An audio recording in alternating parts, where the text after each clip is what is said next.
They roll, they fly, they even dive. You can throw this one. 8 feet in the air, let it land on either side. That one runs on the sun. Big or small unmanned aerial vehicles come in all shapes and sizes these days, and chances are they're coming to a city near you. And now we're ready to step into the sort of next generation, if you will, and that's seamless integration into national airspace. This is the world's largest drone expo, happening in the district where industry titans and government regulators meet.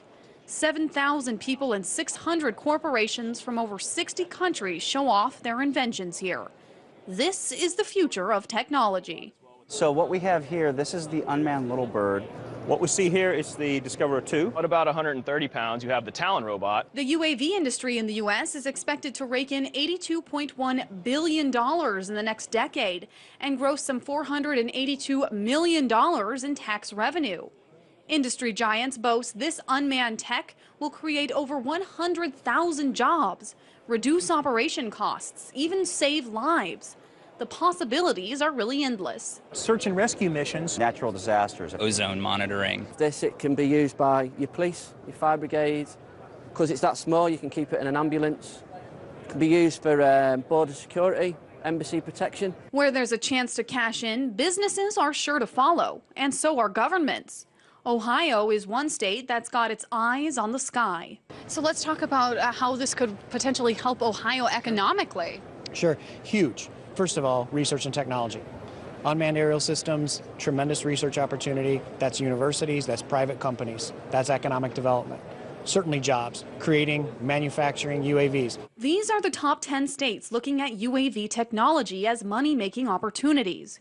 Utah, Oklahoma, North Dakota, Idaho, Arizona, and Ohio all had booths at the 2013 AUVSI conference, attempting to appeal to these UAV companies. A number of others are pushing back against the technology. Virginia instituted a 2-year moratorium on drones. Even the Federal Aviation Administration has shown hesitation in allowing these devices to fly freely.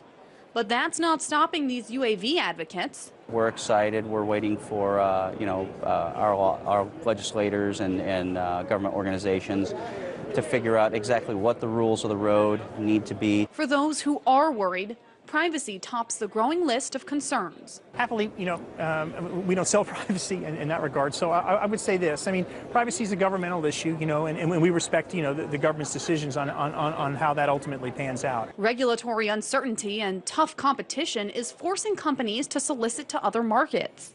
Well, the U.S.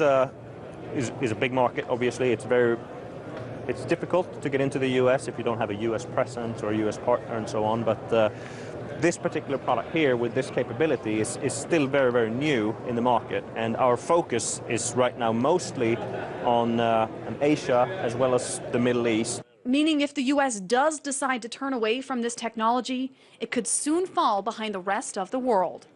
So what is the takeaway lesson here? Well, the takeaway from this conference anyway is that the UAV industry is not only booming, it's growing exponentially. There are a lot of competitors here and a lot of room for money-making opportunities that all the people that you see here today are obviously taking part in. The second takeaway lesson possibly is that UAVs are really inevitable when it comes to a domestic domain. So whether you like it or not, it looks like UAVs could be coming to a city, a state, or a private company near you.